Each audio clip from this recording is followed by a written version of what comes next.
The neon lights of downtown flickered against the wet pavement as Marcus stumbled out of his third bar that evening. At 28 years old, he had built a reputation as the guy who could handle his liquor, but tonight was different.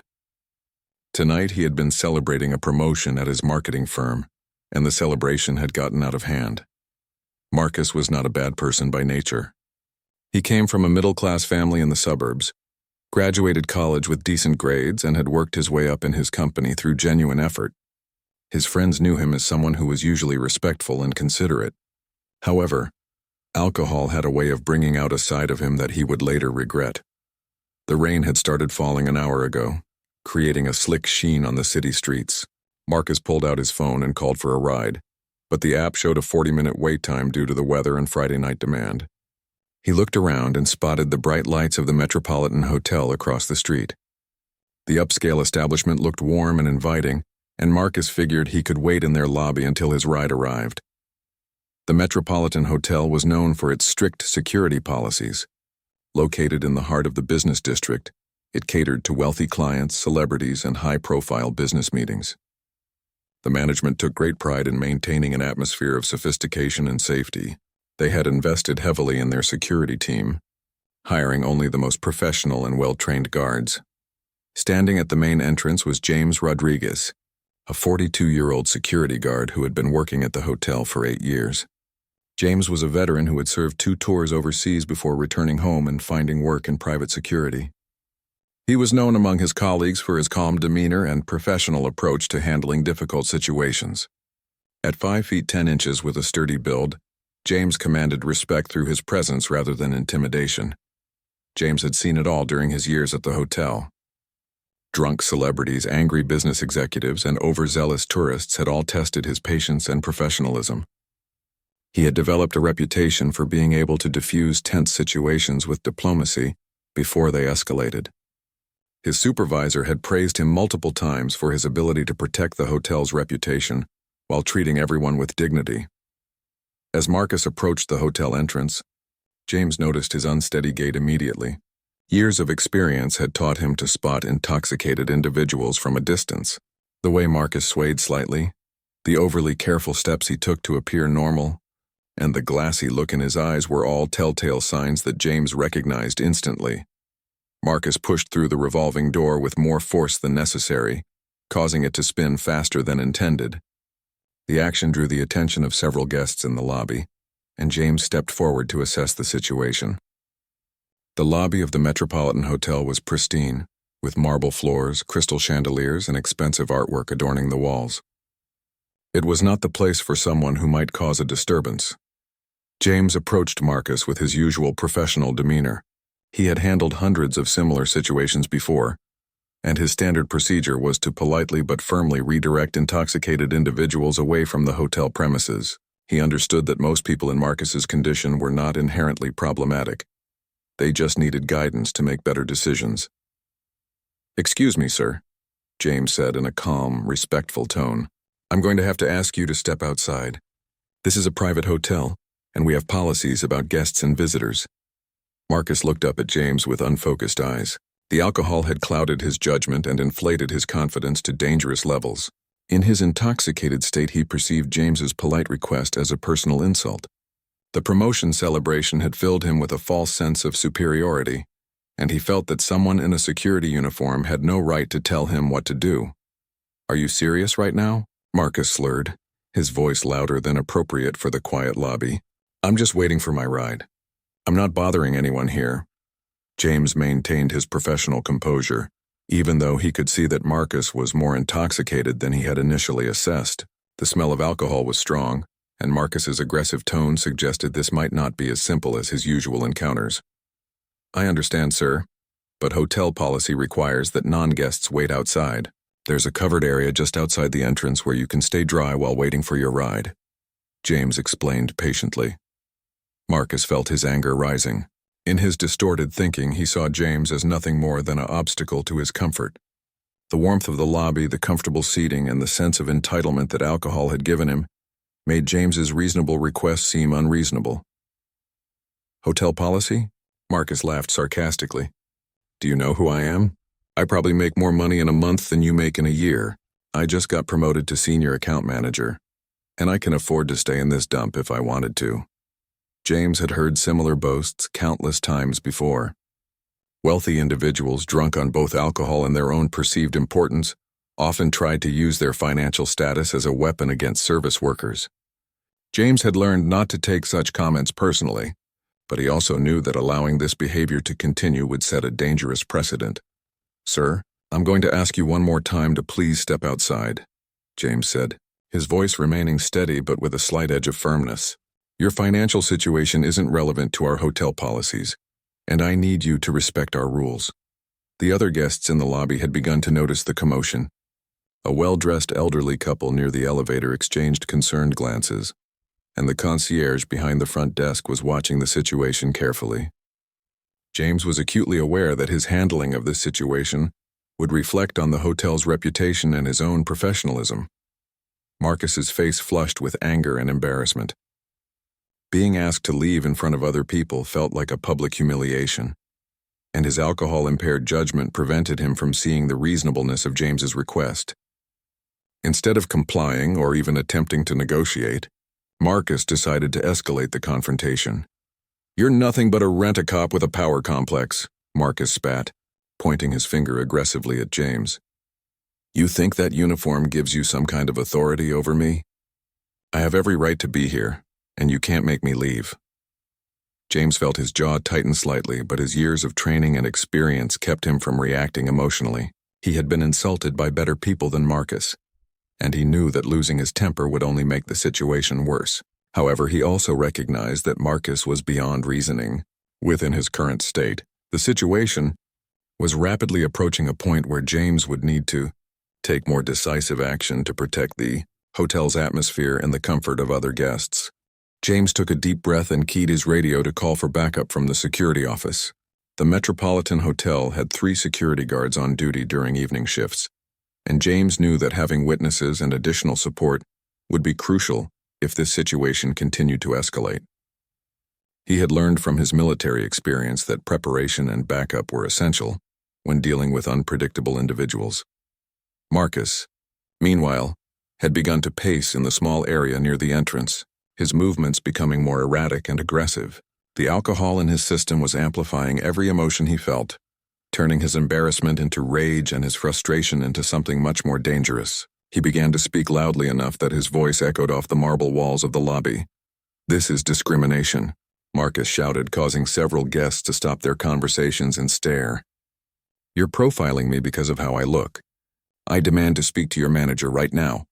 James knew that Marcus was grasping for any argument that might work in his favor. The accusation of discrimination was particularly frustrating because James prided himself on treating everyone equally, regardless of their appearance, race, or social status. He had removed wealthy socialites and homeless individuals with the same level of professionalism throughout his career. "Sir, this has nothing to do with discrimination," James replied calmly. "Our policy applies to everyone equally. You're visibly intoxicated, and hotel policy requires that intoxicated individuals not loiter in the lobby area. This is for the safety and comfort of our guests." The truth in James's words only made Marcus angrier. Deep down, even through his alcohol-induced haze, Marcus knew that James was right. He was drunk, he didn't belong in the hotel, and he was making a scene. However, admitting this would mean accepting responsibility for his behavior, something that his current state of mind made impossible. 2 additional security guards arrived from the back office area: Sarah Chen, a 29-year-old former police officer, and David Murphy, a 35-year-old who had worked hotel security for over a decade. Both guards positioned themselves strategically, creating a subtle barrier between Marcus and the rest of the lobby, while giving him a clear path to the exit. Sarah had worked with James for 3 years and trusted his judgment completely. She could see immediately that Marcus was heavily intoxicated and potentially dangerous. Her police training had taught her to assess threats quickly, and Marcus's aggressive body language and increasingly loud voice suggested that he might become physically confrontational. "Sir, I'm Sarah and this is David," she said in a calm but authoritative voice. "We're asking you nicely to step outside. We don't want this situation to get worse for anyone involved." Marcus looked at the 3 security guards and felt surrounded. In his distorted perception, they had ganged up on him unfairly. The rational part of his mind that might have recognized they were trying to de-escalate the situation was completely overwhelmed by alcohol and wounded pride. "Oh, so now you're ganging up on me," Marcus yelled, his voice cracking slightly. 3 against 1?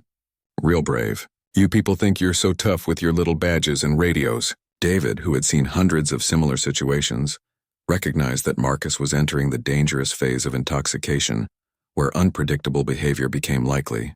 He had witnessed people go from verbal aggression to physical violence in seconds, and Marcus was showing all the warning signs. The hotel guests in the lobby were becoming increasingly uncomfortable. The elderly couple had moved farther away from the entrance, and several business travelers had gathered near the elevators, whispering among themselves about the commotion. The concierge had discreetly called the hotel manager, who was on his way down to assess the situation. Marcus suddenly stepped closer to James, invading his personal space in an obvious attempt at intimidation. The smell of alcohol on his breath was overwhelming, and James could see that Marcus's pupils were dilated and his coordination was severely impaired. "You know what your problem is?" Marcus said, poking his finger toward James's chest but not quite making contact. "You're jealous. You see someone like me, someone successful, someone who's going places, and it eats you up inside. You'll be stuck in this uniform your whole life while people like me move up in the world." James felt a flash of anger at the personal attack, but his training kicked in immediately. He had heard similar insults before, and he knew that reacting emotionally would only escalate the situation. More importantly, he recognized that Marcus was trying to provoke a physical confrontation, possibly hoping to get the security guards in trouble for excessive force. "Sir, I'm going to count to 10, James said clearly. "If you're not walking toward that exit by the time I reach 10, we're going to escort you out ourselves. 1, 2. Marcus's face turned red with fury. The countdown felt like a public humiliation, and his alcohol-clouded judgment convinced him that he was being treated unfairly. He had been asked politely, then warned, and now he was being given an ultimatum. Each step in the process had wounded his pride more deeply. "You can't count to 10 and make me do anything," Marcus screamed. "I'm a paying customer. I have rights. You can't just throw me out because you don't like me." 3, 4. James continued, his voice steady and professional. Sarah and David positioned themselves more strategically, ready to assist if Marcus became physically resistant. Sarah's hand moved instinctively toward her radio, prepared to call for police backup if necessary. The situation was clearly beyond what they could resolve with words alone. Marcus looked around the lobby and saw that every guest was watching him. The humiliation was complete, and his drunk mind convinced him that he had nothing left to lose. The counting continued, and with each number, his desperation and anger grew stronger. 5, 6. The hotel manager, Robert Mitchell, emerged from the elevator and quickly assessed the situation. He had worked in hospitality for 20 years and could see immediately that Marcus posed a threat to the hotel's reputation and guest safety. He gave James a subtle nod, indicating his full support for whatever action was necessary. 7, 8. Marcus realized that James was serious about following through on his threat. The reality that he might be physically removed from the hotel in front of all these witnesses was more than his pride could handle. In his intoxicated state, he made the decision that would change everything. 9. Instead of walking toward the exit, Marcus decided to make one last stand. He drew himself up to his full height and stepped even closer to James, close enough that their faces were only inches apart. The challenge was clear, and everyone in the lobby held their breath waiting to see what would happen next. 10, James said quietly, his voice carrying the weight of finality. Marcus stood his ground, swaying slightly but maintaining eye contact with James in what he believed was a show of strength. The alcohol had convinced him that backing down now would be admitting defeat, and his wounded pride simply would not allow that to happen. "Come on then," Marcus slurred, spreading his arms wide in a gesture of false bravado. "Show me what you've got, tough guy. Show everyone here how you treat innocent customers." James had hoped it wouldn't come to this, but Marcus had made his choice clear. With years of professional training behind him, James moved forward with Sarah and David to escort Marcus from the premises. Their approach was measured and professional. designed to minimize the chance of injury while ensuring Marcus left the building. However, as soon as James placed a gentle but firm hand on Marcus's arm to guide him toward the exit, Marcus's reaction was explosive and completely disproportionate to the situation. "Get your hands off me," Marcus screamed, jerking his arm away violently. "Don't you dare touch me. This is assault. I'll have your job for this." The sudden movement caused Marcus to lose his balance momentarily, and when he steadied himself, something in his alcohol-fogged brain snapped completely. All the frustration, embarrassment, and wounded pride that had been building throughout the encounter suddenly focused into a single point of rage directed at James.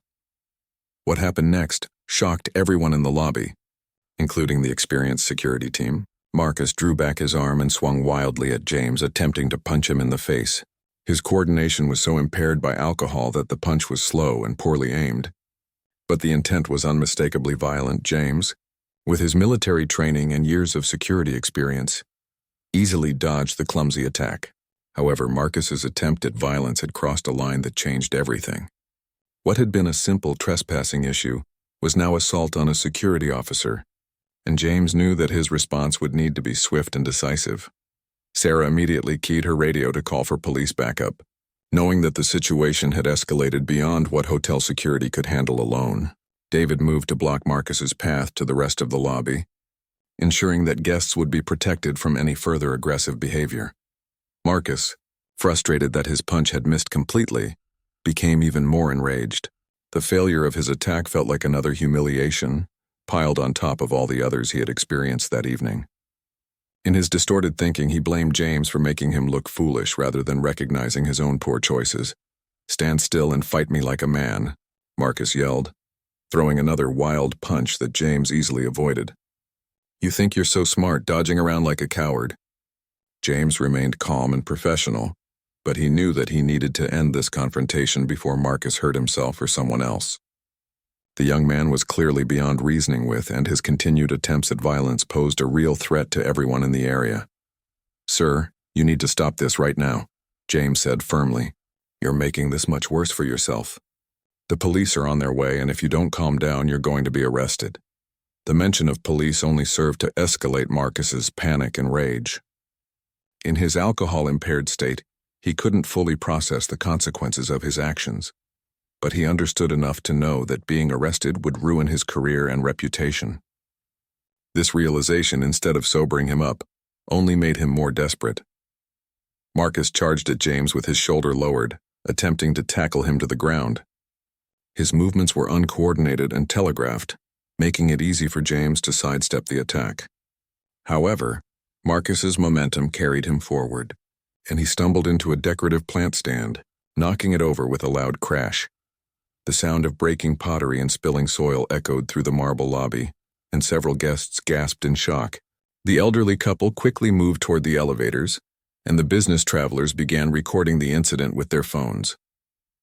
The situation had become a spectacle that would likely end up on social media within hours. Hotel manager Robert Mitchell approached cautiously, staying well clear of Marcus while addressing James. "Do whatever you need to do to protect our guests and staff," he said quietly. "The hotel will support whatever action you take." Marcus heard the manager's words and interpreted them as a conspiracy against him. His paranoia, fueled by alcohol and embarrassment, convinced him that everyone in the lobby was working together to humiliate him. He began shouting at the guests who were watching the scene unfold.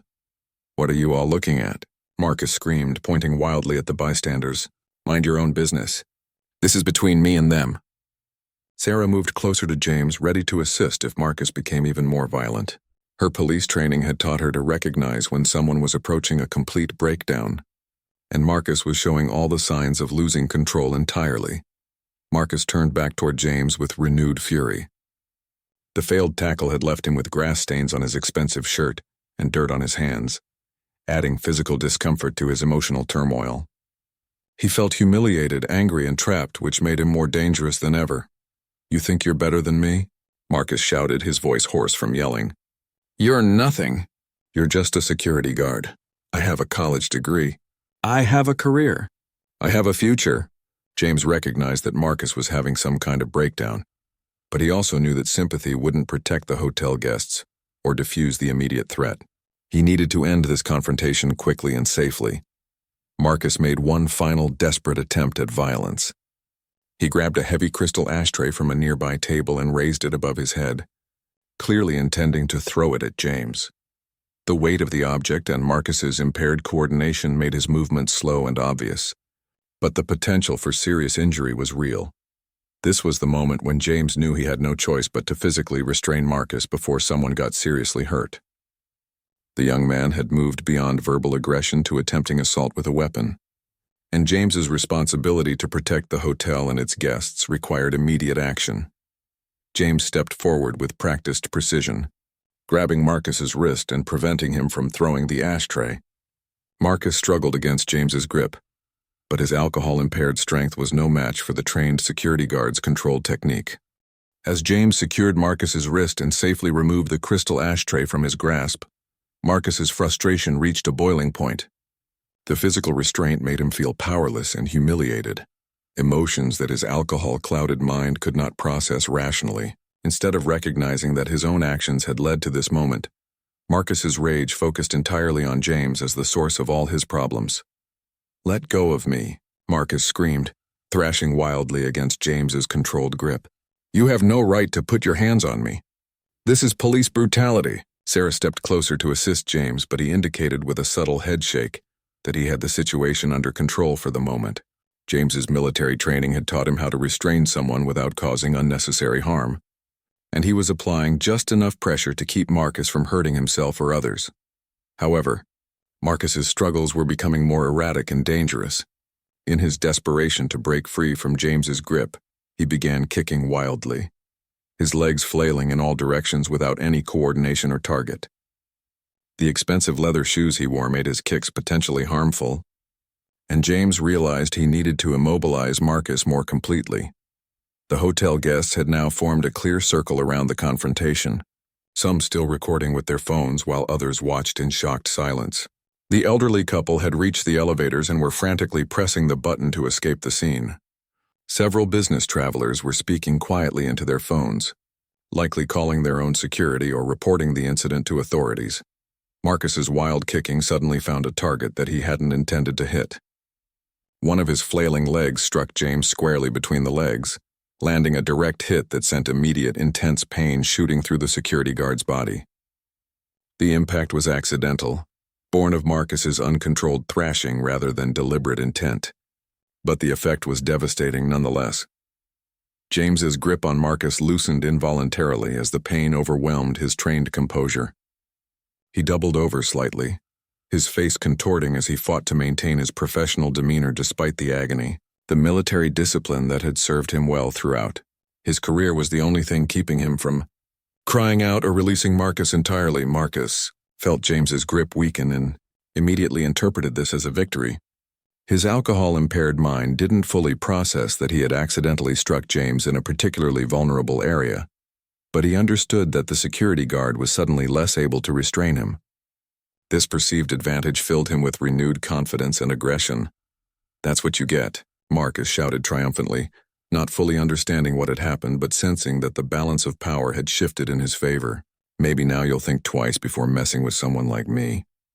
Sarah saw immediately what had occurred and moved quickly to assist James while he recovered from the unexpected blow. Her police training had taught her how to handle suspects who became violent during arrests, and she knew that Marcus needed to be restrained more securely before he could cause any more damage. David also stepped forward, recognizing that James was temporarily incapacitated and needed backup. The three security guards had worked together for years and trusted each other completely. They formed a coordinated team that could handle difficult situations even when one member was compromised. Marcus, emboldened by what he perceived as his successful resistance, decided to press his advantage. He pulled free from James's weakened grip and took several steps backward, putting distance between himself and the security team. His movements were still unsteady due to his intoxication, but his confidence had returned in full force. "See that?" Marcus called out to the watching guests, gesturing wildly toward James, who was still recovering from the painful blow. "That's what happens when you pick on the wrong person. I told you I wasn't going to be pushed around." The hotel guests watched the scene with a mixture of shock and disapproval. Most of them could clearly see that Marcus was severely intoxicated and behaving inappropriately, but his apparent victory over the security guard made some of them uncomfortable. They had expected the professional security team to maintain control of the situation, and Marcus's temporary success was unsettling. James straightened up slowly, fighting through the pain and working to regain his composure. His face was pale and beads of sweat had formed on his forehead, but his determination remained unshaken. Years of military service had taught him to push through physical discomfort and complete his mission regardless of personal cost. "Are you okay?" Sarah asked quietly, positioning herself between Marcus and James while her colleague recovered. James nodded grimly, though the pain was still significant. "I'm fine," he replied through gritted teeth. "Let's finish this." Marcus, meanwhile, was riding high on his perceived victory. The alcohol in his system amplified his sense of triumph, and he began to strut around the small area near the hotel entrance like a prize fighter who had just scored a knockout. His movements were exaggerated and unsteady, but his confidence was absolute. "You see that, everyone?" Marcus announced loudly to the entire lobby. "Mr. Tough Guy security guard here thought he could intimidate me, but I showed him who's really in charge. I'm not some pushover you can just throw around." The guests in the lobby were becoming increasingly uncomfortable with Marcus's behavior. What had started as concern for an intoxicated patron had evolved into witnessing someone celebrating what appeared to be an assault on a hotel employee. Several guests began moving toward the exits, not wanting to be associated with the incident in any way. Hotel manager Robert Mitchell stepped forward, his patience finally exhausted. "Sir, you have exactly 30 seconds to leave this property voluntarily, or we will have you arrested for assault, trespassing, and public intoxication. The police are already on their way." Marcus's triumphant mood faltered slightly at the mention of arrest, but his alcohol-impaired judgment prevented him from fully grasping the seriousness of his situation. Instead of showing concern or attempting to de-escalate, he doubled down on his aggressive behavior. "Assault?" Marcus laughed harshly. "He grabbed me first. I was defending myself. If anyone should be arrested, it's him for putting his hands on an innocent customer." Sarah and David exchanged glances, both recognizing that Marcus was beyond reasoning with. His version of events was so distorted by alcohol and wounded pride that he genuinely seemed to believe his own narrative. They had dealt with similar situations before, where intoxicated individuals convinced themselves that they were the victims regardless of their own behavior. James had recovered enough to rejoin his colleagues, though he was still feeling the effects of Marcus's accidental kick. His professional pride had been wounded along with his body, and he was determined to see this situation through to its conclusion. However, he also knew that any further physical confrontation needed to be handled carefully to avoid escalating the violence. The sound of approaching sirens could be heard in the distance, growing steadily louder as police units responded to the hotel's call for assistance. Marcus heard the sirens too, and for the first time that evening a flicker of genuine concern crossed his face as the reality of his situation began to penetrate his alcohol-induced haze. The approaching sirens seemed to pierce through Marcus's alcohol-induced fog like a wake-up call he wasn't ready to receive. His swagger faltered as the reality of police involvement began to sink in. But his pride and intoxication prevented him from making the smart choice to surrender peacefully. "You called the cops on me?" Marcus asked incredulously, as if the idea that his behavior might warrant police intervention was completely unreasonable. "For what?" "I haven't done anything wrong." "This is harassment." James, Sarah, and David maintained their positions around Marcus, creating a secure perimeter while they waited for police backup. They had learned from experience that suspects often became more unpredictable when they realized law enforcement was approaching, and Marcus was showing classic signs of panic mixed with defiance.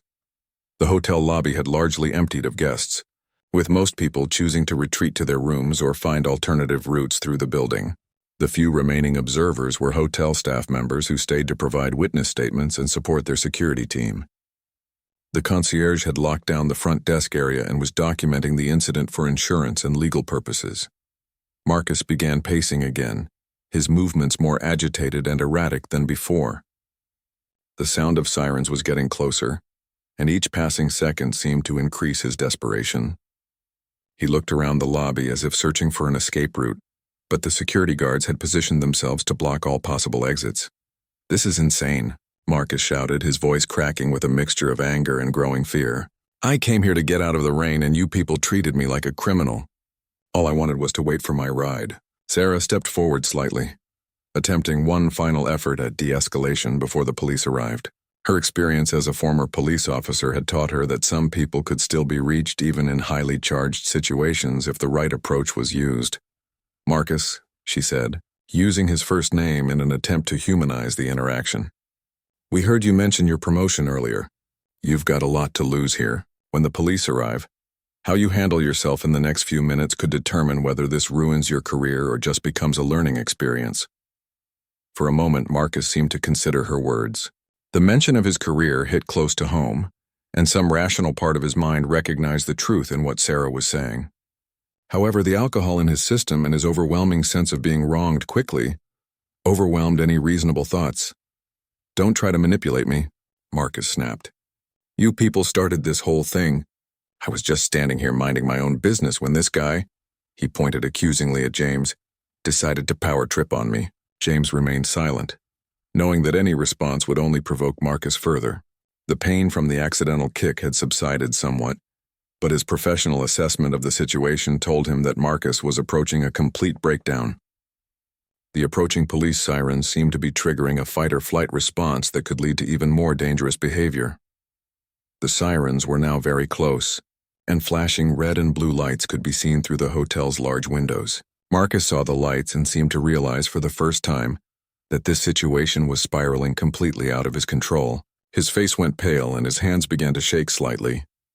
"Look, maybe we can work this out," Marcus said suddenly, his tone shifting from aggressive to pleading. "I might have gotten a little loud, but nobody got hurt, right? Can't we just forget this whole thing happened?" David, who had remained largely silent throughout the confrontation, finally spoke up. "Sir, you attempted to assault our security guard with a weapon. You've been verbally abusive and you kicked James. We can't just forget about that." The reminder of his actions seemed to trigger another wave of anger in Marcus. The possibility that he might actually face consequences for his behavior was more than his pride could handle, especially while he was still intoxicated and unable to think clearly. "I barely touched him," Marcus protested, his voice rising again. "And that crystal thing? I wasn't really going to throw it. I was just angry. People say and do stupid things when they're upset." The police vehicles pulled up outside the hotel, their emergency lights casting colorful patterns across the lobby walls. Through the windows, Marcus could see officers stepping out of their cars and approaching the entrance. The sight of uniformed police officers made the situation undeniably real, in a way that hotel security had not. Marcus's panic reached a new level as he watched the officers approach. His career, his reputation, his future, all seemed to hang in the balance of the next few minutes. The alcohol that had given him false confidence throughout the evening now amplified his fear and desperation. "Please," Marcus said, turning to hotel manager Robert Mitchell with desperation in his voice. "I just got promoted. I can't afford to have an arrest on my record. I'll pay for any damages, I'll write a formal apology, anything you want. Just don't let them arrest me." Robert Mitchell had been in the hospitality industry long enough to feel some sympathy for people who made poor choices while intoxicated. However, he also had a responsibility to his staff and guests, and Marcus's behavior had crossed lines that couldn't be uncrossed with simple apologies. "Sir, you had multiple opportunities to leave peacefully," Mitchell replied firmly. "You chose to escalate this situation at every turn. My security staff was professional and patient with you, and you responded with violence. I can't protect you from the consequences of your own actions." The police officers entered the lobby, and their presence immediately changed the atmosphere. These were experienced officers who dealt with intoxicated and belligerent individuals regularly, and they quickly assessed the situation based on the positioning of the security guards and the obvious distress of the suspect. "Evening, folks," said Officer Martinez, a veteran policeman with over 15 years of experience. "We got a call about an assault and disturbance. Can someone fill me in on what happened here?" James stepped forward to provide the initial report, while Sarah and David maintained their positions around Marcus. The young man seemed frozen in place, finally understanding that his situation had moved beyond the control of hotel management and into the realm of criminal justice. Marcus listened as James calmly and professionally recounted the events of the evening. Hearing his behavior described objectively by someone else seemed to penetrate his alcohol-induced delusions about what had really happened. For the first time, he began to grasp how his actions must have appeared to others. Officer Martinez took notes while James spoke, occasionally asking clarifying questions about timing and specific details. His partner, Officer Thompson, positioned herself near Marcus, but maintained a non-threatening posture while observing his behavior and demeanor. As James finished his account, Marcus felt a crushing weight of realization settling over him. The promotion he had been celebrating, the career he had worked so hard to build, the respect he had earned from his colleagues, all of it seemed to be crumbling around him because of one night of poor decisions and too much alcohol. Officer Martinez turned his attention to Marcus after completing his interview with James. The contrast between the professional security guard and the disheveled, intoxicated young man was striking. Marcus's expensive suit was wrinkled and stained. His hair was messy from his earlier struggles, and the smell of alcohol emanated from him in waves. "Sir, I'm going to need to hear your side of what happened here tonight," Officer Martinez said in a calm but authoritative tone. "But first I need you to understand that anything you say can be used as evidence, so I'd recommend you think carefully before you speak." Marcus felt his mouth go dry as the officer spoke. The Miranda warning, even in its informal version, made the legal implications of his situation crystal clear. His alcohol-impaired mind struggled to process how quickly his celebratory evening had transformed into a potential criminal case. I was just trying to get out of the rain," Marcus stammered, his earlier aggression completely gone. "I wasn't bothering anyone. I just wanted to wait for my ride in the lobby and they told me I had to leave. I got upset. Maybe I raised my voice a little. But I didn't mean for any of this to happen." Officer Thompson had been observing Marcus's behavior throughout the conversation, and her experienced eye noted several concerning signs. His coordination was severely impaired, his speech was slurred, and his emotional regulation was clearly compromised. She had seen hundreds of intoxicated individuals, and Marcus was well beyond the legal limit for driving. "Sir, have you been drinking tonight?" Officer Thompson asked, though the answer was obvious to everyone present. Marcus hesitated, knowing that admitting to drinking would confirm his impairment, but also aware that denying it would be pointless given his obvious condition. "I had a few drinks," he admitted quietly. "I was celebrating my promotion at work. I wasn't planning to drive or anything. I called for a ride." Officer Martinez nodded, making notes in his report. "So you were intoxicated when you entered the hotel, and these security guards asked you to leave because of hotel policy regarding intoxicated individuals. Is that correct?" "Yes, but," Marcus began, then stopped himself as he realized that agreeing with the officer's summary was essentially admitting that the security guards had been doing their job correctly. "But what, sir?" Officer Martinez prompted. Marcus struggled to find words that would justify his behavior without making himself look worse. The alcohol that had fueled his confidence and anger earlier in the evening was now making it difficult for him to think clearly or articulate his thoughts coherently. "They were disrespectful," Marcus finally said weakly. "They treated me like I was some kind of criminal. I'm a professional. I have a college degree. I shouldn't be treated like that just because I had a few drinks." Officer Thompson exchanged a glance with her partner. They had both heard similar complaints countless times from intoxicated individuals who felt that their education or social status should exempt them from consequences for their behavior. "Sir, being intoxicated in a private establishment when asked to leave is trespassing, regardless of your education or profession," Officer Thompson explained patiently. "The security guards have every right to ask you to leave, and you're required by law to comply with that request." The simple explanation hit Marcus like a physical blow. In his alcohol-clouded thinking, he had convinced himself that he was the victim of discrimination or abuse of power. Hearing a police officer clearly state that the security guards had been acting within their rights and that he had been breaking the law was devastating to his sense of righteousness. Hotel manager Robert Mitchell stepped forward to address the officers. "Officers, I want to be clear that we don't typically involve law enforcement for simple trespassing cases. Our security team is trained to handle those situations without police intervention. However, this individual became violent and attempted to assault our security guard with a weapon. Officer Martinez looked up from his notes with increased interest. Can you elaborate on the violent behavior? James stepped forward again, his professional demeanor unchanged despite the physical discomfort he was still experiencing. Sir, after we attempted to escort him from the premises, he swung at me twice, attempting to punch me in the face. When that failed, he grabbed a crystal ashtray and raised it above his head, clearly intending to throw it at me. During the struggle to disarm him, he kicked me. Marcus felt his knees go weak as he heard James's account. Each detail was accurate, and hearing it described in legal terms rather than the heat of the moment made him realize just how serious his actions had been.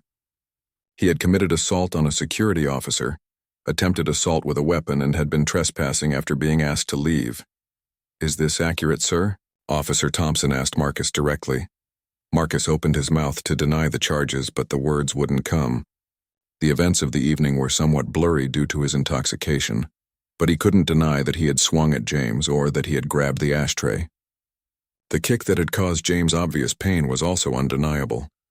I was defending myself, Marcus said weakly, grasping for any explanation that might reduce his culpability. He put his hands on me first. I felt threatened. Officer Martinez shook his head slightly. Sir, security guards have the legal authority to use reasonable force to remove trespassers from private property. If you were asked to leave and refused, they were within their rights to escort you out. Your response was disproportionate and illegal. The officer's words destroyed Marcus's last hope of avoiding responsibility for his actions. He had been so convinced that he was the victim of mistreatment that he hadn't considered the legal realities of the situation. The alcohol that had given him false confidence was now leaving him feeling exposed and vulnerable. Sarah Chen, who had remained quiet during the police interview, stepped forward to provide her witness statement. As a former police officer herself, she understood the importance of clear, factual testimony in building a case. Officers, I witnessed the entire incident from the moment backup was called, Sarah said professionally. Mr. Marcus was given multiple opportunities to leave peacefully. He was warned about the consequences of staying, and he was treated with respect and professionalism throughout the initial interaction. His violent response was completely unprovoked and put our guests and staff at risk. David Murphy also provided his statement, corroborating the accounts given by James and Sarah. The three security guards had worked together for years, and their coordinated, professional testimony painted a clear picture of Marcus's escalating behavior and their measured response. Marcus listened to the statements with growing despair. Each witness account made his situation worse, and he began to realize that his version of events would carry little weight against three professional security guards and multiple guest witnesses. Officer Martinez closed his notebook and looked directly at Marcus. Sir, based on the statements we've received and the physical evidence, I'm placing you under arrest for assault, attempted assault with a weapon, and criminal trespass. You have the right to remain silent. As the officer began reading Marcus his Miranda rights, the full weight of his situation finally crashed down on him. The promotion he had been celebrating would likely be rescinded once his employer learned of his arrest. His professional reputation would be damaged, possibly permanently. The legal costs and potential jail time would affect every aspect of his life. Marcus felt the cold metal of the handcuffs as Officer Thompson secured them around his wrists. The clicking sound seemed to echo through the now quiet hotel lobby, marking the definitive end of his resistance and the beginning of consequences he had never imagined when he first walked through those doors. Do you understand these rights as I have explained them to you? Officer Martinez asked, completing the Miranda warning. Yes, Marcus whispered, his voice barely audible. The fight had gone out of him completely, replaced by a crushing sense of regret and fear about what would happen next. The alcohol was still affecting his judgment, but reality was beginning to penetrate the fog that had clouded his thinking all evening. As the officers prepared to escort him to their patrol car, Marcus looked around the hotel lobby one final time. The marble floors that had seemed so welcoming when he first entered now felt cold and unforgiving. The guests who had witnessed his breakdown were nowhere to be seen, having retreated to their rooms or found other areas of the hotel to avoid the unpleasant scene. James, Sarah, and David watched as Marcus was led away, their expressions professional but not unsympathetic. They had seen this scenario play out many times before, where poor decisions made under the influence of alcohol led to consequences that would last far longer than the hangover. "You did good work tonight," hotel manager Robert Mitchell told his security team. "I know that wasn't easy, especially when he got violent. I'll make sure this incident is documented properly for your personnel files." James nodded, still feeling some discomfort from Marcus's kick, but satisfied that the situation had been resolved without anyone being seriously injured. "It's part of the job," he replied simply. "I just hope he learned something from this experience." As Marcus was placed in the back of the patrol car, the reality of his situation continued to sink in. Through the window he could see the hotel he had been so determined to enter, and he realized how foolish his stubbornness had been. If he had simply accepted James's polite request to wait outside, none of this would have happened. The ride to the police station was conducted in silence. Marcus stared out the window at the city streets, thinking about how different this night had been supposed to go. He had planned to celebrate his promotion with friends, go home to his apartment, and wake up tomorrow ready to start his new position with enthusiasm and confidence. Instead, he would be spending the night in a jail cell, facing criminal charges that could destroy his career before it had really begun. The promotion that had seemed so important a few hours ago now felt meaningless compared to the legal and professional consequences he was facing. At the police station, Marcus was processed through the standard booking procedure. His personal belongings were cataloged and stored, his fingerprints were taken, and his photograph was added to the arrest record. Each step in the process drove home the seriousness of his situation and how far he had fallen in just a few hours. The booking officer, Sergeant Williams, had processed thousands of intoxicated arrestees over his career. He could see that Marcus was beginning to sober up and comprehend the magnitude of his situation. The young man's expensive suit and professional appearance suggested this was likely his first encounter with the criminal justice system. "Son, you're going to have a chance to make a phone call," Sergeant Williams explained. "I'd recommend calling a lawyer or someone who can help you make bail. These charges are serious and you're going to need legal representation." Marcus nodded numbly, trying to think of who he could call. His parents lived in another state and would be devastated to learn of his arrest. His friends from the evening's celebration would be shocked and disappointed. The thought of explaining the situation to anyone in his life felt overwhelming. Hours passed in the holding cell as Marcus slowly sobered up, and the full impact of his actions became clear. The alcohol that had distorted his judgment and amplified his emotions was leaving his system, replaced by a crushing hangover and an even more crushing sense of regret. By morning, Marcus's lawyer had arranged for his release on bail. The criminal charges would still need to be addressed in court, but at least he could return home and begin to assess the damage to his life and career. The lawyer, Janet Foster, was experienced in handling assault cases and gave Marcus a realistic assessment of his situation. "The good news is that no one was seriously injured, and this appears to be your first offense," she explained as they left the courthouse. "The bad news is that you committed these crimes in front of multiple witnesses, including security professionals and hotel guests. The prosecution will have a strong case." Marcus returned to his apartment and immediately called in sick to work, knowing he needed time to figure out how to handle his situation. The promotion he had been celebrating was officially supposed to start the following Monday, but he suspected that news of his arrest would reach his employer before then. His suspicion proved correct when his phone rang that afternoon. His supervisor, Linda Chen, had learned about the arrest through the local news report that had picked up the story. A video recorded by one of the hotel guests had gone viral on social media, showing Marcus's aggressive behavior and eventual arrest. "Marcus, I need you to come in tomorrow morning," Linda said, her voice professional but clearly disappointed. "We need to discuss your situation and how it affects your position with the company." The conversation Marcus had been dreading was brief and decisive. The company's code of conduct clearly prohibited behavior that could damage its reputation, and Marcus's very public arrest and the viral video made his termination inevitable. The promotion he had celebrated so enthusiastically was rescinded, and his employment was terminated effective immediately. In the weeks that followed, Marcus attended court hearings, met with his lawyer, and gradually came to terms with the consequences of his actions. The assault charges were eventually reduced through plea negotiations, but he still faced probation, community service, and a criminal record that would affect his future employment prospects. James Rodriguez returned to work at the Metropolitan Hotel the next evening, professional and composed as always. The incident with Marcus had been unpleasant, but it was part of his job to handle difficult situations with dignity and restraint. He bore no personal animosity toward Marcus, understanding that alcohol and poor judgment had led to an unfortunate situation for everyone involved.